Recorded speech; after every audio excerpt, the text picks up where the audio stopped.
going back to the third week of April in 1983. On the big screen, the Greases are trying to win respect. High school kids are trying to get it on with a teacher. And Chuck Norris fights a leg warmer army for #1 over the weekend. In television, the cousins from Georgia are making trouble for the law, while a pompous family from Texas makes trouble for everyone. In music, Boy George is hurting us. Michael Jackson is beating us. Prince is driving us. Thomas Dolby is blinding us. And songs about women and a robot are at the top of the Billboard charts. We also have talking cars, hungry wolves, and pythons that are Monty. All this and more coming up. You're watching This Week in the 80s, so stick around. If you're headed out to the movies on April 15th through the 17th in 1983, you had a lot of choices. You could just start out with something super inappropriate. Number 14 this week, My Tutor. It was Crispin Glover before he was Marty McFly's dad. And him and his buddy are trying to get it on with their tutor. And I'm pretty sure one succeeded. That's probably not going to fly today, but in 1983, that was cool. At number 13, Disney's still playing their games with re-releasing things. They put The Sword and the Stone back in, and they checked in. This was their 4th week on the chart, and they still raked in over $1 million for a movie people had seen a lot before. At this time, 48 Hours was still up there. Sophie's Choice, both have been on for 19 weeks. They're still earning over $1 million per the week. 45 weeks in, E.T. is still cranking out $1.5 million. And that gross at this point was $344 million. And people are still going. It was in 725 theaters. 45 weeks in. That's just a great movie. But it couldn't make more money than The Meaning of Life from Monty Python. This is the meaning of life. If you haven't seen it, don't stop watching this. Watch this to the end and then go watch The Meaning of Life, because Monty Python is hysterical. And if you haven't seen all the Monty Pythons, get on it. Number 7 at the time, Spring Break. You know what Spring Break was as a movie? It was a reason for people to show girls in bikinis and probably a bunch of boobs. Welcome to awesome 80s movies. These are the movies that as kids, when they came out on videos, we convinced our parents that they were something entirely different. And you're 13 and 14 years old, and you're like, yeah, this is about blah, blah, blah.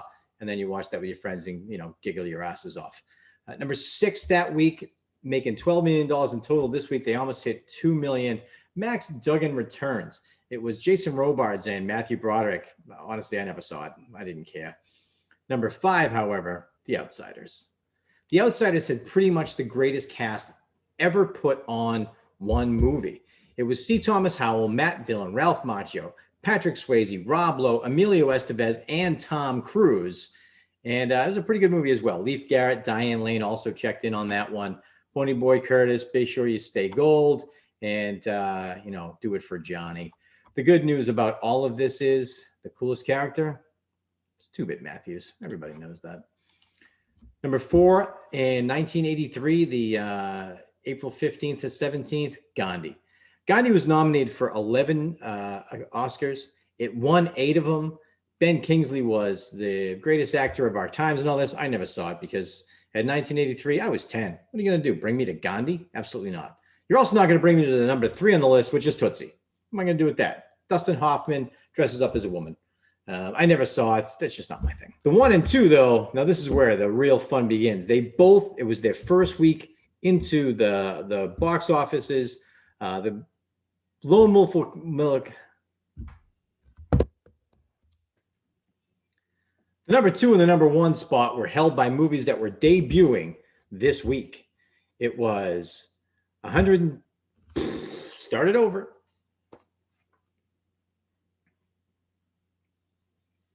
The number two and the number 1 spots at the box office for this week were held by movies that were both debuting this week. Orion Pictures takes on Paramount Pictures. It's Lone Wolf McQuade versus Flashdance. Number 1 this week, Lone Wolf McQuade. Number 2 is Flashdance. Next week, as a spoiler, they flip-flopped and Flashdance took over the number 1 spot. A couple of great movies worth seeing. They're both kind of, all right, I'm lying to you. I never saw Flashdance. That's never going to be my thing. I was too young to appreciate the whole dancing part of it. And I was too young to appreciate the Irene Cara part of it and the Jennifer Beals with the water splashing. Just too young. I was 10. Sorry about that. Lone Wolf McQuaid, though, listen, guns, shit blowing up, Chuck Norris, you know I saw that one. Hey, 80s fan, don't forget to subscribe down below. It's super important to me, and that's what matters, right? April 15th, 1983 is a Friday night. What are you watching? Are you tuned into ABC at 8 o'clock watching Baby Makes Five? Listen, this is a Peter Scolari show. It lasted 5 episodes and got canceled. It's about a family who has 5 kids and not a lot of money. Sorry, Peter. Tom Hanks is out doing other things. Go back and run some more Bosom Buddies, pal.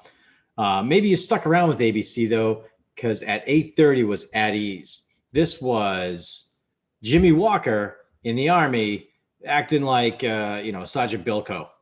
Again, another failure. Did not do much at all. Maybe you're watching NBC, The Powers of Matthew Starr, right? The sci-fi show that was ranked 22 of the top 50 worst shows of all time by TV Guide. So probably not. Instead, you were probably doing what I was doing. I guarantee on April 15th, 1983, I was watching CBS because it was the Duke boys, the Dukes of Hazzard. Just the good old boys, never meaning no harm. So the Dukes were awesome. I remember the first time I saw the Dukes, I didn't really understand what was going on because I was a little kid, and I was rooting for Roscoe to catch him. I admit it. Same thing happened when I watched the Smurfs. I was all about Gargamel catching those damn things. I was totally rooting for Roscoe, but then I figured it out. I wasn't old enough to appreciate Daisy at the time, but I wish I was.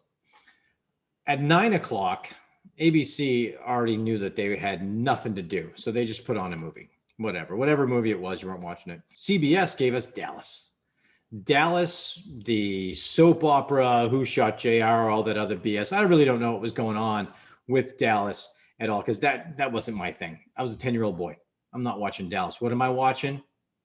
Knight Rider, baby. Damn right. Michael Knight was the coolest of the cool. Kit with Anthony Daniels as the voice was amazing. Some of those graphics were just horrific. You look back now and you're like, why did I ever enjoy that? Because you were 10. That's why you enjoyed it. At 10 o'clock, not much else going on. CBS had something called the Mississippi, NBC, Bare Essentials. Lord knows what those are. ABC's still running their movie. Nobody cared at 10 o'clock on Friday nights. We're all off to bed anyway. But I'm going to tell you what, the Dukes of Hazzard into Knight Rider, that's television that I'll watch tonight.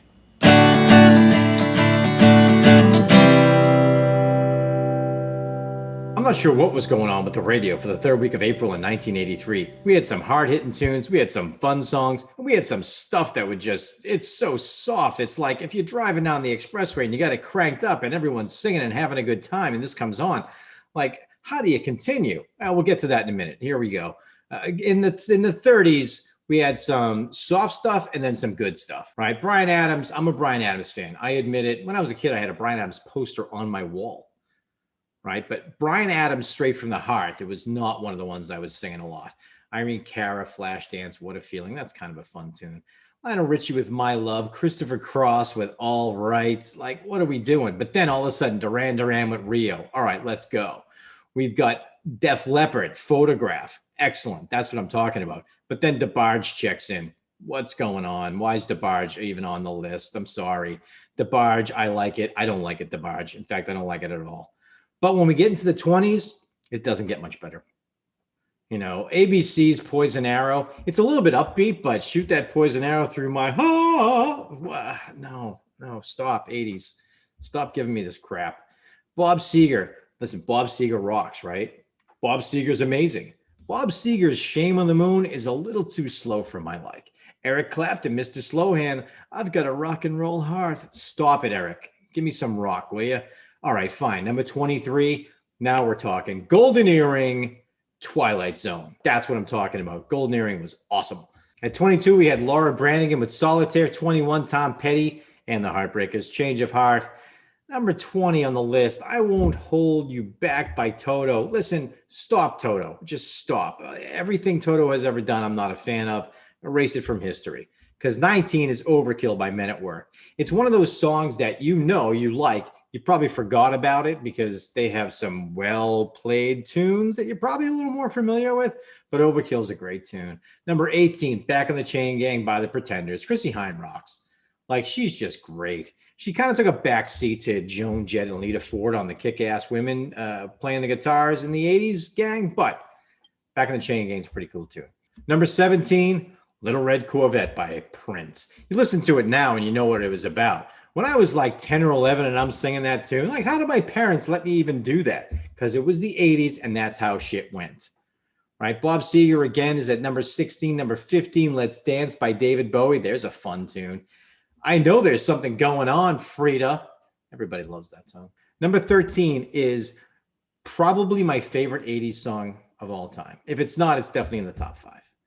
It's just one of those tunes that just, for me, it's as fun as it gets. She Blinded Me with Science by Thomas Dolby. I literally have no idea what the hell that song's about, but it's just fun to yell science. Science! She blinded me with science! I could do it all night. Science! Everyone thinks I'm crazy. And that's our science! That's okay.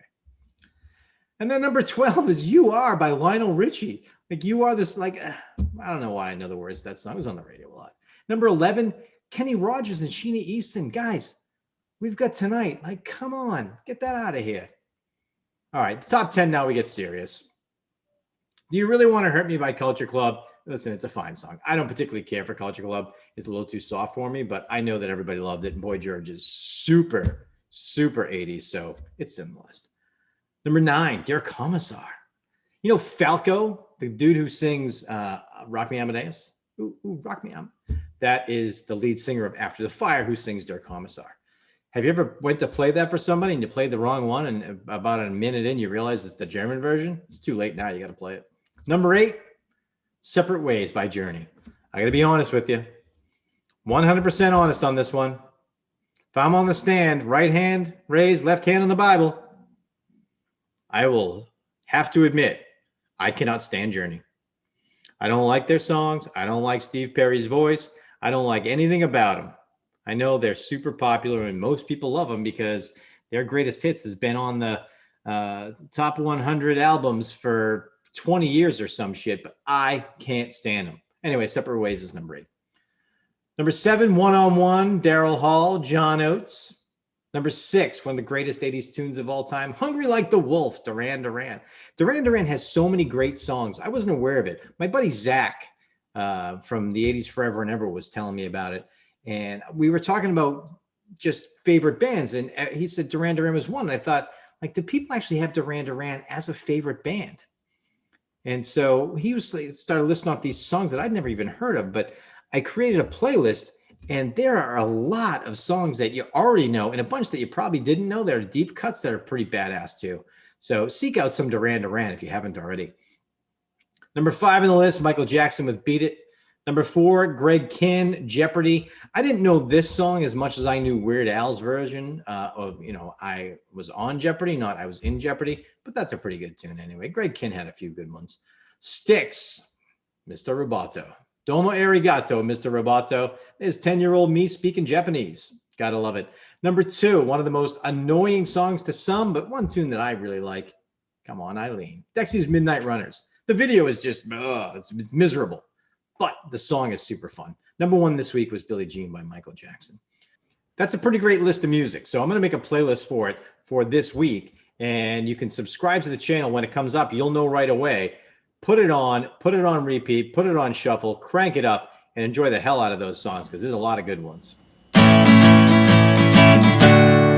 That's going to do it for me here for This Week in the 80s. Thanks so much for stopping by to check it out. Make sure you subscribe, click the bell so you know when new things come up. And a quick shout out to my friends over at the Cup to Cup podcast, Jason, Chase, Kevin, Jose, and Chris. If you haven't listened to the Cup to Cup podcast, it's literally the best one that exists. So make sure that you go over there and check them out too. Make sure you come back here next week for more This Week in the 80s. Have a great night, everybody.